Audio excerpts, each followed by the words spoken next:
It was a month before Christmas, and snow fell from the sky. All the trees in the forest really never knew why. Every crystalline flake, no two of them the same. It would be impossible for anyone to give each of them a name.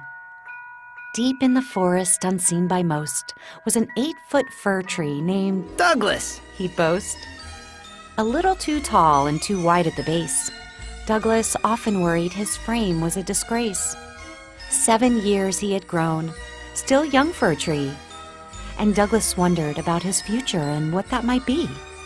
He turned to his friend, the giant redwood so tall, and asked him a question that might explain it all. well, you've lived for so long, so I think you might know. What happens to fir trees as I continue to grow? The redwood just laughed, and his bellowing sound, it echoed through the forest from the heavens to the ground. It's hard to predict what any tree could be, but if you're really, really lucky, you might become a Christmas tree. What is Christmas? Douglas wondered from his roots to his leaves. And I don't really understand this thing they call Christmas Eve.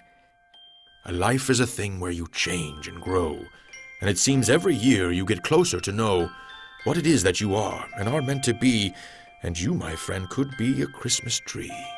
With tinsel that sparkles whether it's day or night, and lights that are red, blue, green, and white. Families will gather on this special day to make you more beautiful than words can ever say.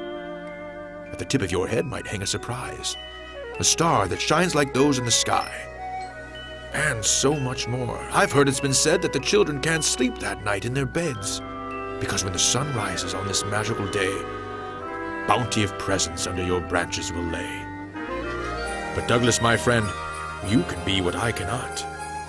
For you will see the faces of the children and the joy in their hearts.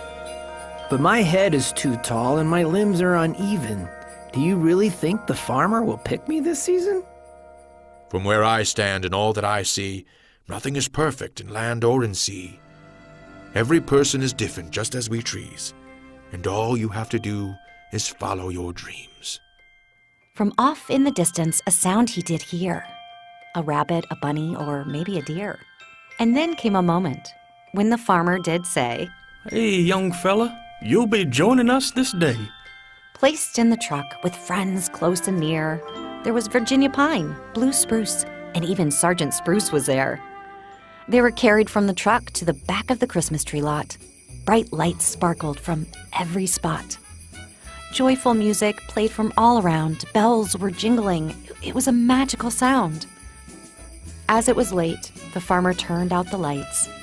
The stars sparkled bright, and the city was alight. With the sun barely up, Douglas opened his eyes. To a hustle and bustle, it was like a beehive. Trees were lifted and grouped according to type, even though no two were really alike. When all of a sudden, like a summer storm, a mad parade of people with smiles that adorned, each in a scamper, rushed to a tree. Then grabbing hold with delight, they'd say, This one's for me!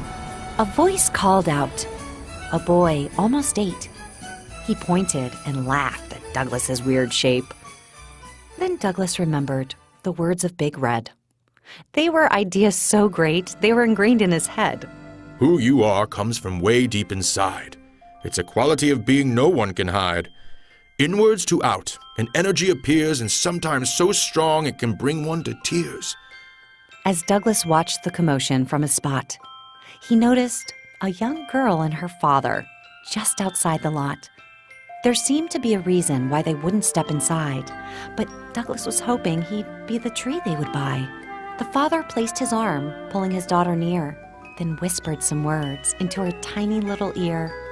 She waved to Douglas as they turned to leave, and Douglas was sad because he truly believed. They were the ones who wanted him most, and he knew in his heart they'd be the perfect host.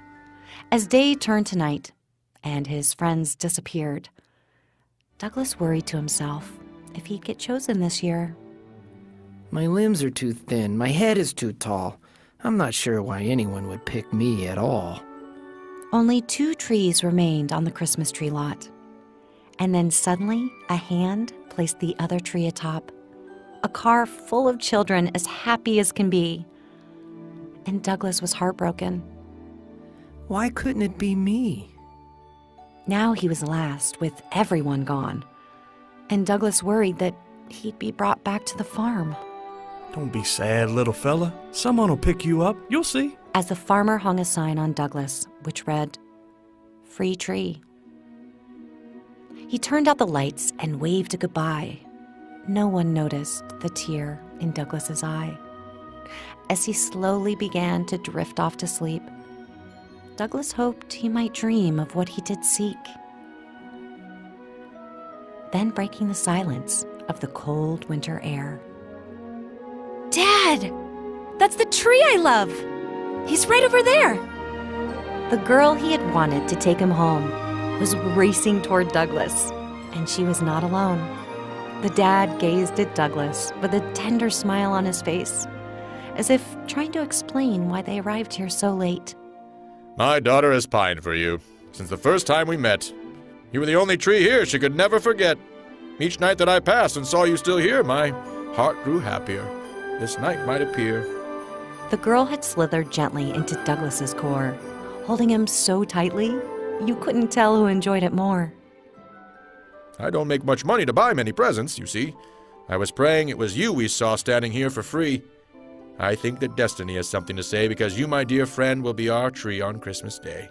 The family placed Douglas in the center of their home, and Douglas stood thankful. He was no longer alone. Decorated with rocks and socks and other playful things, there was even popcorn dangling from a long beaded string. When Douglas saw how much more was to be done, he stood tall and straight. This was going to be fun. The family drank cocoa and sang songs with delight. Christmas was indeed a magical night. The father reached his hand into a box and pulled out an ornament, but hid it like a fox. He carefully placed a gold star atop Douglas's head. The decorations were complete. It was now time for bed. "Wait!" called the girl, turning with delight. "Let's name him Christmas." And Douglas glowed. She was right. Early Christmas morning, the girl leapt out of bed.